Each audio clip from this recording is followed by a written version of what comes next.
Olá, pessoal, boa tarde. Na nossa aula de hoje do módulo Linha de Produção Industrial, nós vamos falar um pouquinho sobre o abastecimento e desabastecimento de linhas. Nós iniciamos esse conteúdo na aula anterior, hoje estaremos finalizando.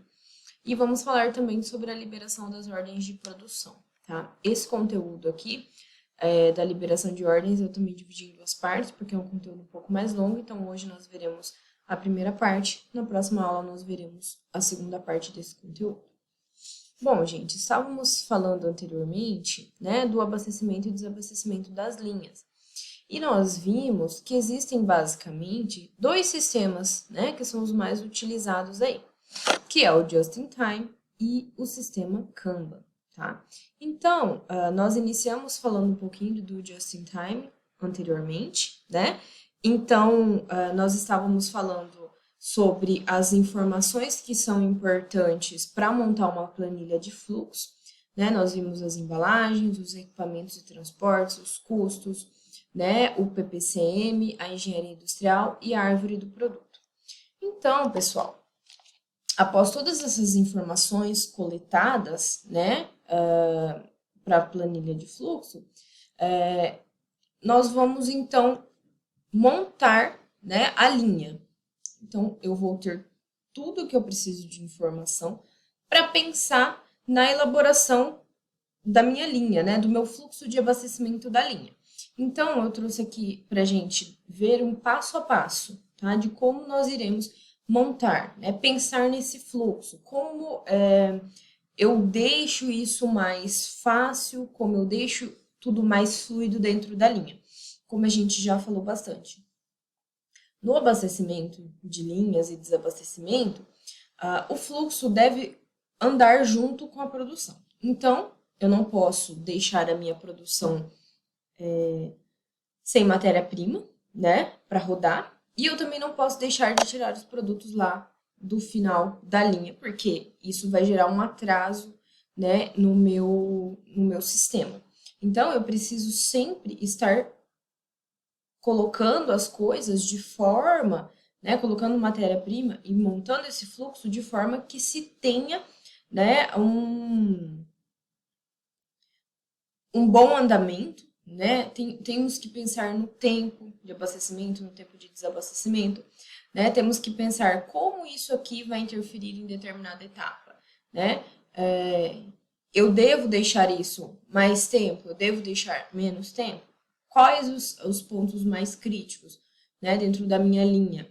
Quais os pontos dentro da minha linha que vão exigir mais atenção, né? Então, em determinado ponto, eu tenho muito mais utilização de determinado material. Então, esse material ele vai ter que ser reposto mais rapidamente, né? Mais vezes, porque ele é muito utilizado. Então, tudo isso a gente tem que pensar para elaborar a melhor estratégia, né? Para sempre estar beneficiando e aumentando a eficiência de todo o sistema da linha de montagem. Bom, gente, então, né, como eu disse, trouxe um passo a passo para a gente avaliar, né, como realizar isso. O primeiro passo, pessoal, então, é a identificação dos produtos, dos componentes, dos materiais, das embalagens, das máquinas, das ferramentas, tudo, pessoal, que eu vou utilizar dentro da minha linha, tá? Então, tudo que deve ser abastecido, né? Que deve ser desabastecido, então eu tenho que, após toda essa coleta de informações, eu vou identificando tudo que eu tenho, né? Todas as matérias-primas que eu vou inserir na linha, as ferramentas, os equipamentos, as máquinas que eu tenho na linha, então eu tenho que abastecer determinado equipamento, né? Eu tenho que desabastecer lá no fim o equipamento de embalagens, né? Então, a cada, sei lá, 1 hora eu tenho uma quantidade, um volume grande de embalagens, né, de produtos que eu preciso retirar da minha linha, né, porque senão eu vou acumular muito produto ali, e isso vai gerar um problema de atraso dentro do meu processo. Então, tudo que eu preciso, né, eu tenho que identificar tudo isso. E também o layout, né, o layout de cada célula. Então, em cada etapa ali do meu processo, né, qual que é o meu layout? Como que funciona essa linha, né? Em que momento eu devo adicionar determinado matéria-prima, eu tenho que entrar aqui com algum tipo de produto, né? Eu tenho que tirar daqui algum tipo de produto, eu tenho que mandar para a próxima linha, né? Para a próxima célula. Então, tudo o que está relacionado, né? Aquela célula que eu estou avaliando. E aí, o segundo passo, gente, é destinar item por item, tá? Dentro da célula. Então, eu vou realizar toda a identificação de localização, embalagem utilizada, quantidade de peças, né? Tudo que eu preciso para um dia de produção. Então, eu estou avaliando aqui determinada célula, e isso pode ser aplicado em várias, mas basicamente sugere-se, né, que isso seja feito dentro de cada célula, então dentro de cada etapa ali desse processo, para que fique mais fácil de se trabalhar, mais fácil de se identificar todos os passos, né, e evite erros, porque muitas vezes você olhando o processo como um todo, né, você pode deixar passar algumas pequenos detalhes, pequenas etapas, pequenos processos que às vezes você acha que não é importante e tal, né, e não dá tanta atenção para aquilo.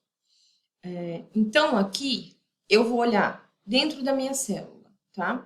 O que eu preciso, onde eu vou inserir determinado matéria-prima, em qual quantidade eu preciso inserir, né? Vamos supor lá que eu estou avaliando a primeira etapa de cortes, por exemplo, lá de laranjas, né, para fazer suco. Então, depois que a laranja passa por todas as etapas de seleção, classificação, limpeza, ela vai para a primeira célula, que é para ser cortada, né, para depois, né, se extrair o suco. Então, qual a quantidade de laranjas que entra aqui, né? Então, isso eu posso relacionar por tempo, isso depende do meu equipamento. Então, dentro desse meu equipamento, né, a cada 10 minutos eu preciso de 100 laranjas entrando, né? Então, qual que é a quantidade que eu vou, né, inserir ali? O meu equipamento, ele precisa de algum tipo de manutenção inicial, ele precisa de algum start, ele é automatizado, eu preciso realizar alguma coisa, né, antes ali dele iniciar o seu processo, né? Qual que é a localização dessa célula? Está no início, no meio do processo e tudo mais. Então, nesse caso, nesse exemplo, eu não vou ter embalagem entrando ali, né? Mas supondo lá no fim, depois que o suco passa pelo processo de pasteurização, ele precisa ser embalado. Qual a quantidade de embalagens que eu tenho que inserir nessa máquina para embalar? Qual tipo de embalagem? Eu vou utilizar uma embalagem plástica, uma Tetra Pak, né? Então, eu preciso estabelecer, né, destinar os itens. Então, estabelecer esse vai para tal lugar, esse vai para tal máquina, né? Então, qual a quantidade? 10 peças disso, 100 peças daquilo para tal equipamento a cada hora, né? A cada minuto. E aí, no fim, eu calculo pelo dia de produção. Então, eu vou saber que para iniciar a produção naquele dia, eu preciso ter 10 mil embalagens de suco, né? Porque essa é a minha capacidade de produção. Contando que sempre, né, a gente tem que ter aquela. Deixar algumas, né? Para deixar algumas embalagens ou alguns produtos, matérias-primas, para aqueles desvios, para aqueles problemas, para aqueles erros. Então, a gente sempre tem que ir considerando isso, tá? O terceiro passo, gente, é realizar o abastecimento da linha, tá? Então, eu sei onde eu vou colocar cada coisa, eu sei a quantidade, eu sei em que momento, e aí eu vou abastecer, tá? Porque eu não quero deixar que a minha linha pare, eu preciso que ela seja ininterrupta, né? Então, como que eu vou fazer esse abastecimento? Literalmente ir lá, colocar dentro, né? Iniciou a linha, aqui eu tenho determinada quantidade de produto, vou lá, coloco as embalagens, vou lá, coloco, né? E aqui nesse terceiro passo, também devem ser definidos os postos de trabalho, tá?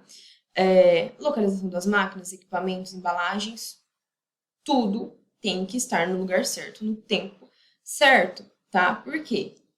Eu não posso ir lá levar uma matéria-prima para determinado equipamento se eu chegar lá e o equipamento não está no local certo, ou se o funcionário não está no posto de trabalho dele. O funcionário que está realizando, por exemplo, a inspeção das embalagens. Eu vou lá levar as embalagens, ele vai inspecionando a embalagem antes dela entrar dentro do equipamento, né? Para ver se a embalagem não tem defeitos, se está tudo ok, ou se o produto está saindo lá no final, né? Sem nenhum problema de embalagem, com embalagem furada, rasgada, vazando, né? Então, eu tenho que definir um posto de trabalho. Então, determinado funcionário vai estar a tal momento neste local, né? Eu tenho que ter as embalagens aqui, as ferramentas aqui, os equipamentos aqui, né? Para que a minha linha de produção não pare, tá? O quarto passo, gente, é realizar todos os ajustes que são necessários para eu definir quantidades de materiais, peças, embalagens e a frequência de abastecimento. Então, quando a gente tem uma linha de produção ininterrupta, como a gente já falou, eu não posso deixar faltar nada, né? Porque senão a minha linha vai parar. Então, eu preciso definir tudo o que precisa ter, né? Então, a gente já identificou isso nos passos anteriores. E com a frequência de abastecimento. Então, a cada 20 minutos eu tenho que inserir embalagem. A cada 10 minutos eu tenho que inserir laranjas lá no meio do processo. Né? Porque eu não quero que a minha máquina pare em momento nenhum. Mas houve um problema, falhou um equipamento, e agora, o que eu vou fazer? Eu vou ter que parar a minha linha. Ok, isso é um desvio, isso é um erro. Acontece. Né? Ou então, eu tenho que parar a minha linha para as manutenções lá programadas, manutenção preventiva e tudo mais. Ok, eu vou realizar essas paradas, porque são paradas que já estavam planejadas dentro do processo, tá? Mas, fora isso, eu tenho que ajustar tudo, né? Para que sempre eu tenha a quantidade certa, no momento certo, né? Essa é a base do just-in-time, no abastecimento, né? Então, eu tenho que ter ali, eu preciso processar isso, essa quantidade, eu tenho que ter a quantidade ali, senão eu não vou conseguir realizar o meu processo, tá? Bom, gente, o quinto passo é determinar a reserva operacional. Então, eu preciso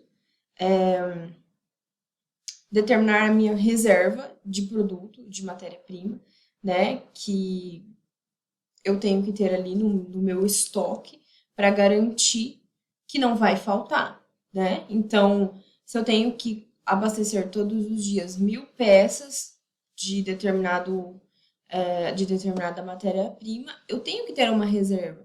Por quê? Pode ser que uma quantidade de matérias-primas seja perdida, pode ser que haja algum desvio dentro do processo e saiam produtos com defeito, né? Que eu não tenho que fazer, eu vou ter que acabar trocando, rejeitando, né? E aí? Eu preciso ter uma reserva, tá? Reserva de estoque ali, de matéria-prima, de embalagem, de produto, caso algum desvio ocorra. A gente já falou sobre estoques, né? Ainda vamos falar um pouco mais de algumas técnicas de estocagem e tudo mais, mas o que é importante a gente pensar? Mas a minha empresa não gosta de manter grande quantidade de estoque, porque gera muito desperdício. Ok, mas você sempre tem que ter, né? Manter um estoque baixo é bom, né? É estratégico para muitas empresas.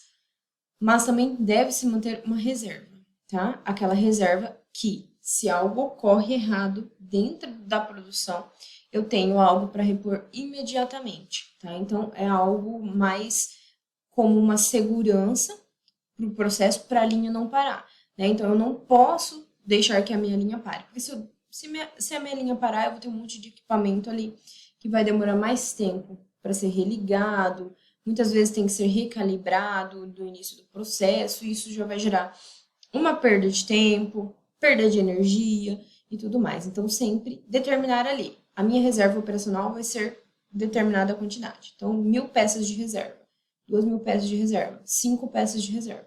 Isso vai depender, né, do processo, do produto e tudo mais.